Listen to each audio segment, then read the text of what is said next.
Hello friends, very good afternoon. कैसे हैं आप सब? होप आप सब अच्छे होंगे।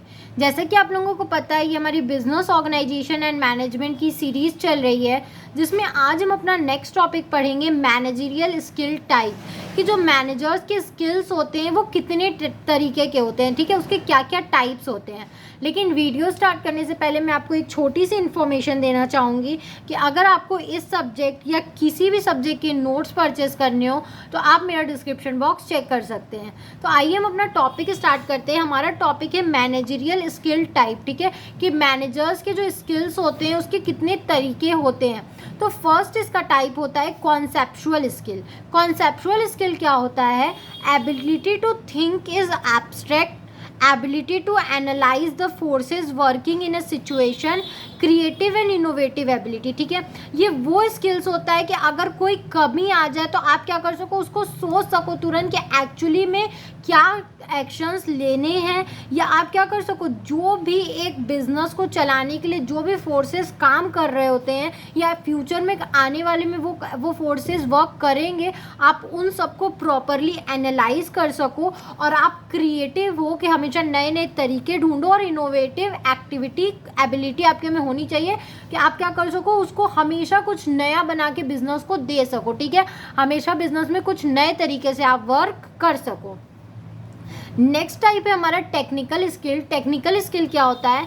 Managers understanding of the nature of job that people under him have to perform, ठीक है। मैनेजर्स को ये अंडरस्टैंडिंग होनी चाहिए, टेक्निकल स्किल होनी चाहिए कि वो किस तरीके का जॉब कर रहे हैं, जो उनके अंडर के लोग हैं, जो वो जॉब परफॉर्म कर रहे हैं, ठीक है, वो किस तरीके का काम कर रहे हैं। बिकॉज अगर मैनेजर को समझ ही में नहीं आएगा, ठीक है, कि प्रोडक्शन किस चीज़ का हो रहा है, एक्चुअली में उसमें कौन सी टेक्निक यूज़ होनी चाहिए, तब तक मैनेजर्स वर्क नहीं कर पाएगा, ठीक है। तो जो भी चीज़ का प्रोडक्शन हो रहा है या जो भी लोग उसके अंडर में वर्क कर रहे हैं, उनके काम को अच्छे से समझने की, उनके टेक्निक को समझने की स्किल एक मैनेजर के अंदर होना काफ़ी ज़्यादा ज़रूरी है, ठीक है। नेक्स्ट है human relation skill. Human relation skill क्या होता है? Ability to interact effectively with people at all level, ठीक है। एक बंदे के अंदर इतनी कैपेबिलिटी होनी चाहिए कि वो अपने लोगों से, अपने अंडर के लोगों से तो बात कर ही ले रहा है, लेकिन वो जितने लेवल्स हैं मैनेजमेंट के, उन सब से क्या कर सके, अच्छे से कोऑर्डिनेट कर सके और इंटरैक्ट कर सके, टाइम टू टाइम क्या कर सके, बात कर सके, ठीक है।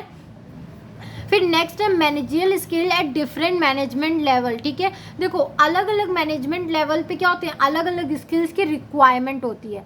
तो यहाँ पे दिया हुआ है first line management, middle management और टॉप मैनेजमेंट में कौन कौन से स्किल्स की ज़रूरत होती है। तो देखो, तीनों में क्या होता है, कॉन्सेप्चुअल अगर आप देखो तो तीनों में क्या होता है, कॉन्सेप्चुअल, ह्यूमन और टेक्निकल, तीनों क्या होता है, फर्स्ट लाइन में भी ज़रूरी होता है, जो हमने तीनों ऊपर समझा। फर्स्ट लाइन में भी ये तीनों स्किल्स होनी काफ़ी ज़रूरी है। अगर आप कॉन्सेप्चुअल, अगर कोई चीज़ आपको थिंक करने की, वर्क करने की कैपेबिलिटी नहीं है, तो आप चाहे फर्स्ट लाइन में हो, मिडिल लाइन में हो या टॉप लाइन में हो, आप वर्क अच्छे से नहीं कर पाओगे। ह्यूमन में क्या होता है, इन तीनों ही लेवल को बहुत ज़्यादा ज़रूरी होता है कि वो क्या कर सके, इंटरैक्ट कर सके। क्योंकि अगर इन तीनों ही लेवल के लोगों को अगर इंटरैक्शन नहीं आएगा लोगों से, अपने लोअर या अपने अपर लेवल से वो इंटरैक्ट नहीं कर पाएंगे, अपनी बातें नहीं रख पाएंगे, उनकी बातें नहीं समझ पाएंगे, तो क्या होगा, उनका वर्क प्रॉपरली नहीं चलेगा। और तीसरा टेक्निकल, उनको समझ में आना चाहिए कि जो पीपल उनके अंडर में वर्क कर रहे हैं वो एक्चुअली में कौन सी टेक्निक यूज़ कर रहे हैं। बिकॉज विदाउट टेक्निक के क्या कर सकते हैं, अगर वो लोग विदाउट टेक्निक समझे अगर उनको असिस्ट करेंगे तो वो असिस्टेंट क्या होगा, गलत ही होगा। तो ये टॉपिक हमारा यहीं तक था। आई होप आपको ये टॉपिक समझ में आया होगा। अगर फिर भी आपको कहीं भी कोई भी प्रॉब्लम है तो आप मुझे कमेंट सेक्शन में कमेंट करके पूछ सकते हो। Thank you very much for watching my video and do like, subscribe and share my channel. अगर आपको इस सब्जेक्ट या किसी भी सब्जेक्ट के नोट्स परचेस करने हो तो आप मेरा डिस्क्रिप्शन बॉक्स चेक कर सकते हो। Thank you.